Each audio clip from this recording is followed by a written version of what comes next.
Oke, selamat sore pasien dokter mata. Selamat datang dan selamat bergabung dalam iTalk, platform konsultasi kesehatan mata Indonesia dengan dokter spesialis mata di Indonesia. Sebelumnya, kenalkan saya Fionita Tiansa Putri yang bakal memandu konsultasi pasien dokter mata. Untuk informasi terkini tentang kesehatan mata dan program-program dokter mata, pasien dokter mata bisa follow Instagram @doktermata.co.id dan subscribe YouTube Dokter Mata. Pada iTalk kali ini, kita akan membahas tentang rabun senja akibat kekurangan vitamin A yang akan disampaikan oleh Dr. Heri Wijayanto, spesialis mata. Salah satu keunggulan dokter mata adalah para dokter spesialis mata yang bergabung adalah para dokter yang sudah dipastikan memiliki surat izin praktek, jadi bukan sebarang dokter. Seperti dokter spesialis mata kita kali ini yaitu Dokter Heri. Beliau praktek di Rumah Sakit Cilincing dan Rumah Sakit Kartika Pulomas. Jadi pasien dokter mata bila ingin konsultasi dan periksa lebih lanjut bisa langsung ke klinik atau rumah sakit praktek beliau ya. Hai Dokter Heri, sore Halo, dok. Assalamualaikum warahmatullahi wabarakatuh. Dokter Heri. Semoga dalam keadaan sehat semua ya. Ya, boleh dikenalkan dok sedikit tentang profilnya Dokter Heri. Oh, saya Heri Wijayanto, dokter di Rumah Sakit Kartika Pulomas, RSUD, berpraktek juga di RSUD Cilincing dan klinik utama BPPTL, Badan Diklat Kementerian Perhubungan. Oke, langsung saja ya dokter. Saya akan menjelaskan sedikit alur konsultasi online kita kali ini. Dokter Heri akan memberi penjelasan singkat rabun tentang rabun senja akibat kekurangan vitamin A. Kurang lebih 5-10 menit. Yang kedua, pasien dokter mata bisa menuliskan pertanyaan di kolom chat atau pasien juga bisa raise hand bila ingin konsultasi secara langsung. Yang ketiga, selama pemberian materi dari dokter mata, pasien bisa langsung menuliskan pertanyaan di kolom chat ya. Untuk dokter Heri, saya persilahkan dok dengan materinya rabun senja akibat kekurangan vitamin A. Silakan dokter. Ya, jadi ini saya bahas tentang ini ya, penyakit akibat kekurangan vitamin A atau nutritional blindness ya. Jadi uh, ya termasuk rabun senja nanti. Slide selanjutnya, vitamin A itu atau retinol itu merupakan nutrisi penting yang diperlukan untuk fungsi penglihatan, tumbuh kembang ya pada anak, terus kemudian menjaga integritas seluler jaringan epitel, berfungsi juga buat fungsi imun dan reproduksi. Vitamin A itu bisa berasal dari sumber hewani maupun sumber nabati. Sumber hewani itu biasa disebut retinol ya. Kalau sumber nabati bisa disebut beta karotin. Nah, ini salah satu contohnya yang makanan mengandung vitamin A yang dari nabati itu ada wortel. Jadi yang warnanya oranye itu kebanyakan mengandung vitamin A ya.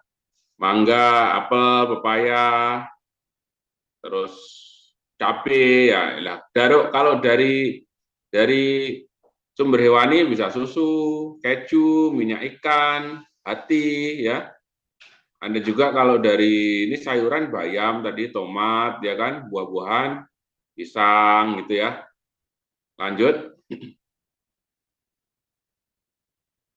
Nah, ini kebutuhan vitamin A ya, kebutuhan vitamin A rata-rata. Jadi manusia hidup itu, manusia dan tumbuhan juga, manusia dan hewan juga ya, itu perlu vitamin. Nah, vitamin itu ya kan vita dari arti hidup ya, amin dari kata apa nih, protein. Jadi protein yang penting buat hidup. Nah, itu makanya kita makan terus atau minum terus tapi nggak ada vitaminnya ya bisa fatal juga ya. Nah ini kebutuhannya pada bayi bisa kira-kira 400 mikrogram ya. 7 sampai 12 bulan 500 mikrogram. Terus kemudian bahkan sampai ibu hamil, ibu menyusui itu butuh vitamin A biarpun kadarnya rendah ya. Kadarnya kan mikrogram rendah tapi diperlukan kalau tidak ada bisa menimbulkan kelainan-kelainan tertentu ya. Jadi vitamin itu rata-rata tidak bisa dibuat oleh tubuh kita. Jadi kita memperolehnya dari luar. Itu ya, ini kira-kira kebutuhan vitamin dari bayi sampai dewasa. Lanjut.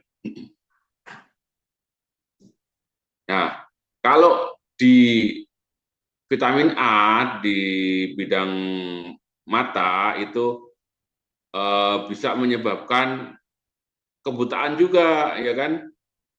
Ini klasifikasi dari seroptalmia. Serop itu dari kata serop dan optalmia ya. Serop itu kering, optalmia itu mata ya, inflamasi mata yang inflamasi ya. Jadi istilahnya ini bisa membuat mata kering gitu kan. Apa tuh gradingnya? Waktu awal-awal bisa kekurangan vitamin A ya, bisa mengakibatkan rabun senja atau bahasa Inggrisnya itu night blindness ya, rabun senja. Kemudian bisa tahap berikutnya mengakibatkan serosis konjungtiva. Tahap berikutnya jadi bitter spot. Terus kemudian lebih parah lagi bisa serosis kornea. Seroptalmia yang 3A bisa menimbulkan ulcerasi kornea atau ulkus kornea ya, atau keratomalacia. Keratomalacia gitu ya. Kemudian 3B itu ulcerasi keratomalasianya itu lebih luas lagi. Kalau sudah tahap berikutnya bisa korneanya mengalami ada scar di kornea ya. Bisa juga dijumpai kelainan pada funduskopi, kelainan di retina ya, karena kekurangan vitamin A. Selanjutnya, ini penglihatan pada orang-orang yang mengalami rabun senja, dan ini dinamakan senja berarti dia itu apa namanya, rabunnya itu sore aja ya. Jadi kalau udah lama nanti agak terang lagi, kalau siangan agak terang lagi ya. Kalau pagi gimana? Kalau pagi kan dari gelap redup ya menjadi siang ya kan, menjadi pagi, menjadi ada cahaya, jadi lebih cepat, nggak kayak senja ya, dari terang jadi gelap. Kayak gini nih. Jadi nanti dikasih tahu teman-teman atau apa kalau mengalami kayak gini nih harus segera cari wortel atau liver ya, yang hewani, atau telur masak pakai keju, gitu ya. Nih lanjut selanjutnya. Ini tadi apa namanya,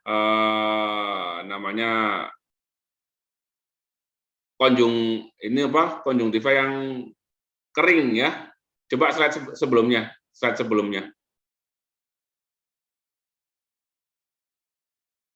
sebelumnya, Mas. Nggak bisa ya?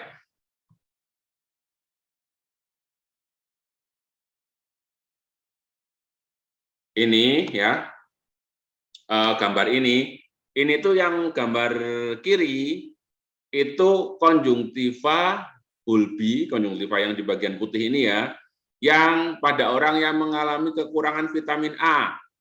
Sedangkan di kanan itu pada orang yang konjungtiva bulbinya normal. Ini kelainannya di sini nih ya, papiloma, tapi ini konjungtiva bulbinya normal, dia nggak kekurangan vitamin A ya. Nah, coba dibedakan. Kalau orang yang kekurangan vitamin A itu transparansinya itu berkurang, ya kan? Coba dibilang lebih glowing yang kanan daripada yang kiri, ya. Transparansinya berkurang, ya kan. Terus kemudian kelihatan elastisitasnya juga berkurang dibanding yang kanan. Nah, ini apa namanya, serosis konjungtiva, ya, yang tadi setelah Rabun Senja. Nah, ini konjungtivanya diperiksa ada kayak gini. Wah, ini kekurangan vitamin A nih, gitu, ya. Atau mata kering, ini bisa aja orang ini rasa agak nyeri, nganjel gitu. Selanjutnya, slide berikutnya. Nah, ini juga setelah konjungtivanya kok kering mengalami serosis tadi, ini akan timbul kayak busa-busa gini putih. Biasanya di sisi temporal, di sisi yang pinggir, ya, di sisi pinggir. Ini namanya bitot spot, ya, titik-titik bitot, ya, yang nemuin bitot dulu, ya. Jadi tandanya di sini nih, ya. Nah, ini kalau udah semakin berat, nanti yang sebelah dekat dengan hidung juga akan muncul kayak gini nih. Pada kering semua. Jadi ada namanya bercak bitot spot namanya kayak gitu. Jadi kalau teman-teman saudaranya ada yang kayak gini nih, ada kok kayak busa-busa di pinggir, konjungtiva yang bagian putih kok ada kayak busa, nah, itu coba dicek. Wah, ini apa perlu vitamin A? Ini masih bisa diobatin, ya, kalau kayak gini, ya, reversible istilahnya. Selanjutnya, nah, ini setelah konjungtivanya kok pada kering kayak gitu kan nih, lihat nih, transparansinya berkurang, ya kan. Sekarang akan korneanya juga jadi kering, ya, lihat nih, ya kan. Sama, kornea itu harusnya itu clear, ya, jernih. Ini kan tampak transparansinya berkurang, ya. Ini kering ini korneanya nih. Nah, ini gejala lebih lanjut dari serosis, ya. Jadi kekurangan vitamin A. Selanjutnya, slide selanjutnya. Nah, ini kalau tahap berikutnya adalah namanya keratomalacia. Jadi korneanya itu kayak apa ya, meleleh gitu, ya. Korneanya kayak meleleh gitu. Ini kayak gini nih. Kalau terjadi sepertiga, ya, itu masih 3X, masih tahap 3, ya, 3A, ya. Kalau udah semuanya kayak gini, ya 3B. Ya, ini udah parah ini. Jadi bisa bocor ini. Kalau kayak gini udah agak susah pengobatannya, ya. Jadi bisa aja perlu transplantasi kornea, ya. Slide berikutnya. Ini ulkus kornea, ya. Ulkus kornea itu bisa ya, bisa nembus, matanya bisa tembus, bisa bolong, ya, matanya nanti bisa buta juga, ya. Itu. Slide berikutnya. Nah, ini kalau ulkus kornea kok atau serosis korneanya kok nggak sampai menjadi bocor, ya, ini bisa menjadi scar, corneal scar, ya. Jadi kayak gitu tuh. Ini kalau udah scarring kornea kayak gini, harus kalau ingin bisa melihat baik lagi harus keratoplasti atau cangkok kornea, ya. Ini bisa karena gara-gara vitamin A, ya, kurang vitamin A, jadi perlu perhatian, ya. Berikutnya. Nah, vitamin A itu fungsinya itu selain untuk penglihatan, ya kan, ini juga bisa berfungsi untuk menjaga imunitas tubuh, ya. Misalnya mempertahankan permukaan mukosa, ya kan. Nah, ini tadi misalnya di konjungtiva kita, ya, konjungtiva bulbi atau kornea, ya. Itu di situ ada sel goblet. Jadi sel goblet itu akan menghasilkan musin, jadi mata kita akan terlindungi. Di sini ada permukaan, ada yang apa namanya, berupa aqueous ya, atau yang lebih cair ya, itu akan dilindungi oleh musin itu dari evaporasi. Jadi mata kita tetap basah, ya kan, istilahnya gitu gampangannya. Terus kemudian bisa juga respiratory ya, sel goblet di respiratory. Jadi kalau ada zat asing, kita kan mesti cenderung ada lendir-lendir mengelilingi zat asing itu atau bakteri. Nah, itu kalau kekurangan sel goblet di saluran pernafasan ya akan gampang terkena ISPA ya. Gitu. Bisa juga untuk efektor sel ya, untuk neutropil, natural killer cell, monosit ya. Nah, ini antibodi, produksi antibodi. Makanya balita atau anak yang kekurangan vitamin A atau vitamin A yang kurang adekuat cenderung gampang atau mudah terkena campak ya, measles ya. Ya, itu bisa. Ya. Jadi penting vitamin A ya, biarpun kebutuhan kita itu sebenarnya nggak terlalu banyak-banyak amat, tapi ya perlu ya.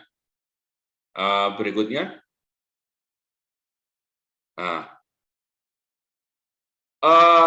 Indonesia banyak kasus kekurangan vitamin A itu sekitar tahun 70-an kalau nggak salah ya, 70-an, tapi terus tahun 80-an, tahun 90-an waktu kita masih kecil atau saya masih kecil dulu ya, itu kan udah program vitamin A tuh, mulai digalakkan program pemberian vitamin A pada anak-anak gitu kan, itu udah mulai berkurang dan 2006 itu dianggap udah bukan masalah lagi di Indonesia. Tapi ini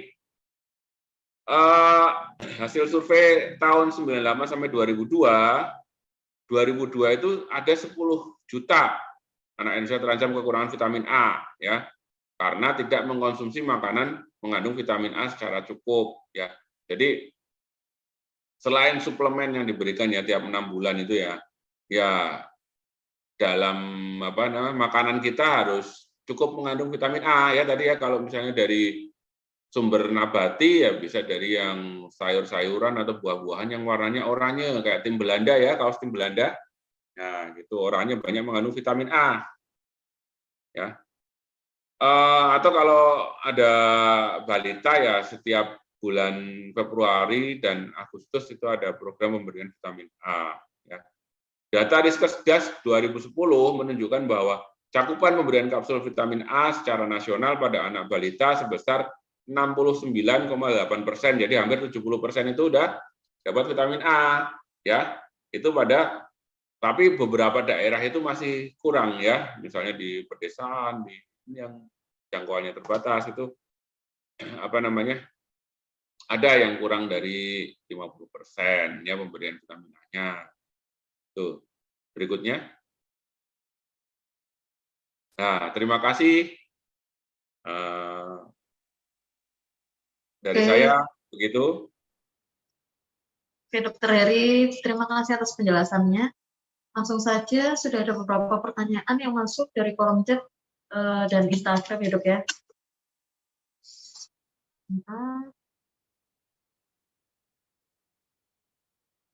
Oke, saya bacakan langsung ya, Dok ya, pertanyaannya ya.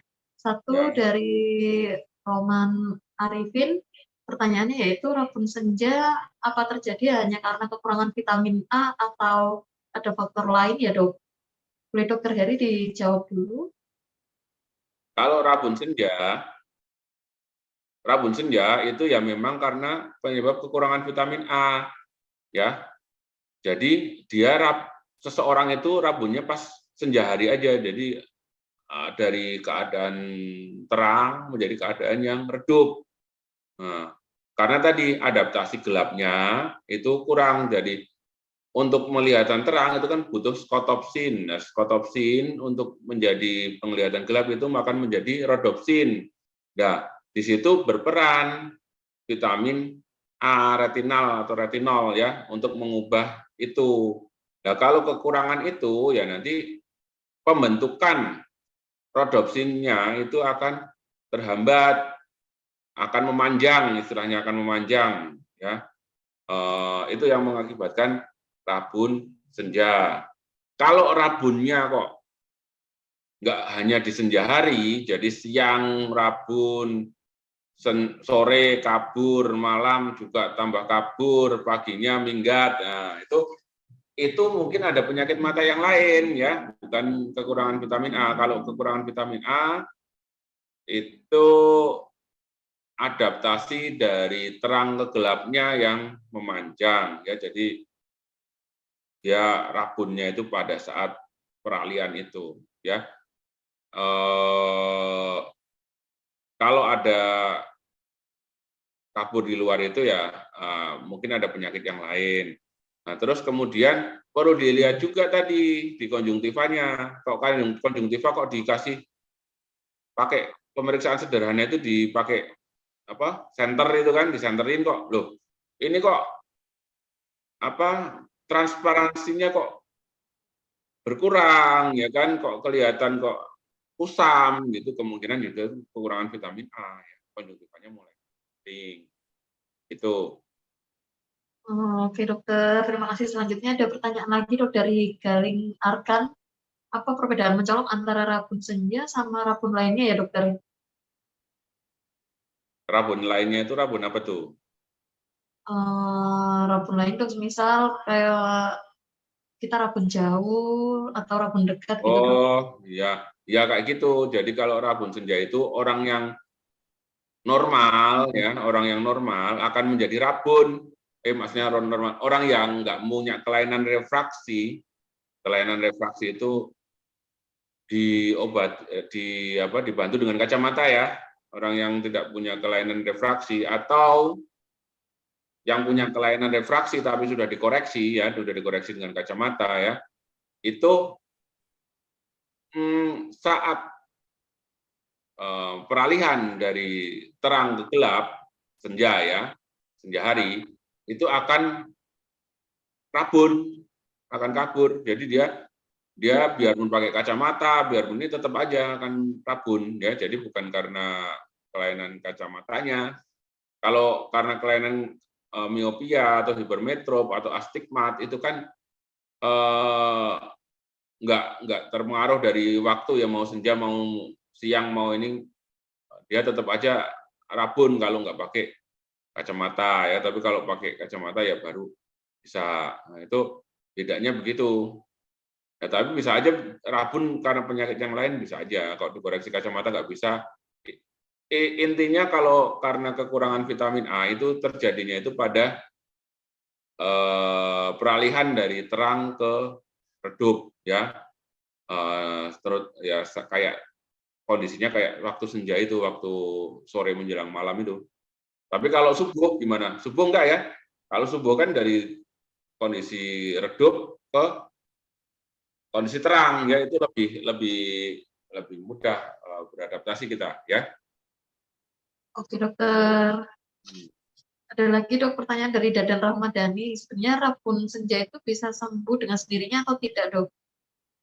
Nah, rabun senja itu merupakan tanda awal kekurangan vitamin A, ya kan? Kalau misalnya kok apa namanya tidak ditangani rabun senjanya ya akan berlanjut, kekurangan vitaminnya akan berlanjut, ya tadi bisa sampai jadi keratomalacia atau corneal ulcer, ulkus kornea, atau jadi scar kornea tadi ya, bisa mengakibatkan kebutaan juga. Memang kasusnya itu sekarang itu yang sampai terjadi serosis ya, serosis kornea sampai jadi corneal ulcer itu jarang. Tapi kalau terjadinya rabun senja kita nggak tahu, soalnya untuk tahu seseorang kekurangan vitamin A itu yang pastinya ya pemeriksaan laboratorium darah vitamin A ya, kurang apa enggak, yaitu pastinya kayak gitu. Tapi kalau misalnya rabun senja, kekurangan vitamin A, dibiarin ya penyakitnya akan berlanjut. Tapi kalau misalnya kok sudah kena rabun senja, wah ini nih rabun senja nih, terus memperbaiki suplemennya, suplementasi dapat tambahan vitamin A, dapat makan makanan yang banyak mengandung vitamin A ya bisa sembuh lagi. rabun senjanya. Jadi ini penyakitnya reversible, ya. Kalau pemberian setiap ada kapsul vitamin A yang diberikan sama puskesmas itu ada apa itu? Ada 2 macam ya. Ada 100 international unit sama 200 international unit. Kayaknya yang 100 international unit itu untuk balita sepertinya, ya. Oke, dokter. Siap. Mohon maaf sekali, masih banyak pertanyaan yang belum terjawab. Namun sayang karena keterbatasan waktu, ini harus diakhiri ya dokter ya. Ya sebentar. Kalau vitamin A itu, kalau kekurangan, ya vitamin itu kalau kekurangan kita kan nggak bisa memproduksi sendiri ya di dalam tubuh kita ya. Kalau kekurangan bisa menimbulkan penyakit, ya kan? Tapi kalau berlebihan, karena vitamin A itu bisa disimpan di jaringan lemak dan liver hati kita ya, itu bisa menimbulkan penyakit juga ya. Jadi memang nggak boleh kelebihan vitamin A juga akan berbahaya ya. Makanya kan pembelian kalau dikasih kapsul dosis tinggi vitamin A itu tiap 6 bulan ya. Begitu ya. Oke dokter, sangat jelas sekali dok penjelasannya ya dokter ya. Terima kasih untuk Dokter Heri Wijayanto SPM yang sudah berbagi informasi bermanfaat sekali pada sore hari ini. Kalian dapat bergabung kembali pada iTalk bersama dokter mata lainnya, tentunya dengan topik kesehatan mata yang berbeda. Jangan lupa untuk follow Instagram @doktermata.co.id dan subscribe YouTube Dokter Mata. Sampai jumpa kembali. Dadah dok, salam dok. Nah, assalamualaikum, sehat terus, jelas lebih jelas.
Thank you.